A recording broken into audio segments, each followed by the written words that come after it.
बोलिए श्री हरि विष्णु भगवान की जय।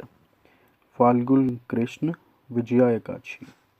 धर्मराज युधिष्ठिर बोले, हे जनार्दन, फाल्गुन मास के कृष्ण पक्ष की एकादशी का क्या नाम है तथा उसकी विधि क्या है, सो सब कृपा पूर्वक कहिए। श्री भगवान बोले कि हे राजन, फाल्गुन मास की कृष्ण पक्ष की एकादशी का नाम विजया एकादशी है। इसके व्रत के प्रभाव से मनुष्य को विजय प्राप्त होती है। यह सब व्रतों में उत्तम व्रत है। इस विजया एकादशी के महात्म के श्रवण व पठन से समस्त पाप नाश को प्राप्त हो जाते हैं। एक समय देवऋषि नारद जी ने जगतपिता ब्रह्मा जी से कहा कि महाराज, आप मुझसे फाल्गुन मास के कृष्ण पक्ष की विजया एकादशी का विधान कहिए। ब्रह्मा जी कहने लगे कि हे नारद, विजया एकादशी का व्रत पुराने तथा नए पापों को नाश करने वाला है।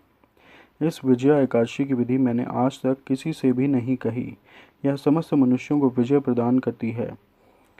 त्रेता युग में मर्यादा पुरुषोत्तम श्री रामचंद्र जी को जब 14 वर्ष का वनवास हो गया, तब वे श्री लक्ष्मण तथा सीता जी सहित पंचवटी में निवास करने लगे।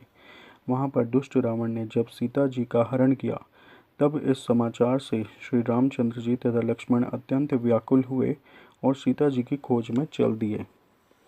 घूमते घूमते जब वे मरणासन्न जटायु के पास पहुंचे, तो जटायु उन्हें सीता जी का वृत्तांत सुनाकर स्वर्गलोक चला गया।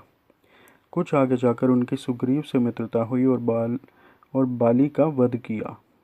हनुमान जी ने लंका में जाकर सीता जी का पता लगाया और उनसे श्री रामचंद्र जी एवं सुग्रीव की मित्रता का वर्णन किया।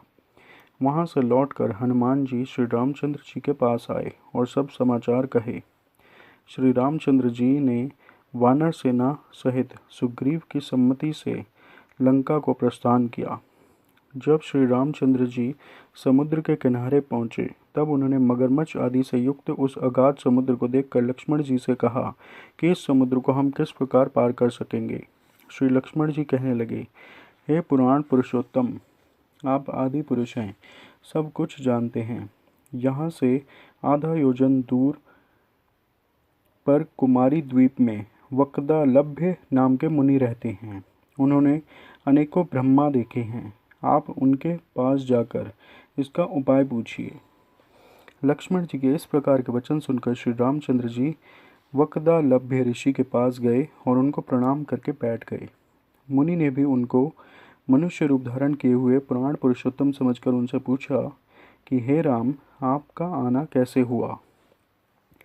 रामचंद्र जी कहने लगे, हे ऋषि, मैं अपनी सेना सहित यहाँ आया हूँ और राक्षसों को जीतने के लिए लंका जा रहा हूँ।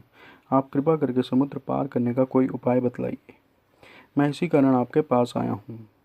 वक्दालभ्य ऋषि बोले, हे राम, फाल्गुन मास के कृष्ण पक्ष की एकादशी का व्रत करने से निश्चय ही आपकी विजय होगी। साथ ही आप समुद्र भी अवश्य पार कर लेंगे।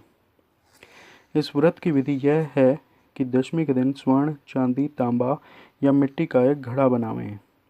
उस घड़े को जल से भरकर तथा पंच पल्लव रख वेदिका पर स्थापित करें। उस घड़े के नीचे सतनाजा और ऊपर जौ रखें। उस पर श्री नारायण भगवान की स्वर्ण की मूर्ति स्थापित करें। एकादशी के दिन स्नान आदि से निवृत्त होकर धूप, दीप, नैवेद्य, नारियल आदि से भगवान का पूजन करें। तत्पश्चात घड़े के सामने बैठकर दिन व्यतीत करें और रात्रि को भी उसी प्रकार बैठे रहकर जागरण करें। द्वादशी के दिन नित्य नियम से निवृत्त होकर उस घड़े को ब्राह्मण को दे देवें।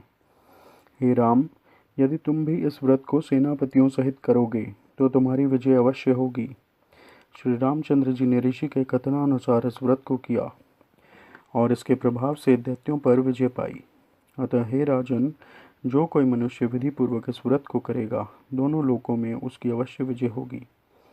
श्री ब्रह्मा जी ने नारद जी से कहा था, हे पुत्र, जो कोई इस व्रत के महात्म को पढ़ता या सुनता है, उसको वाजपेयी यज्ञ का फल मिलता है। बोलिए श्री हरि विष्णु भगवान की जय। लक्ष्मी माता की जय। बोलो नारायण नारायण नारायण, भजमन नारायण नारायण नारायण, लक्ष्मी नारायण नारायण नारायण, सत्य नारायण नारायण नारायण, श्रीमन नारायण नारायण नारायण, लक्ष्मी नारायण नारायण नारायण।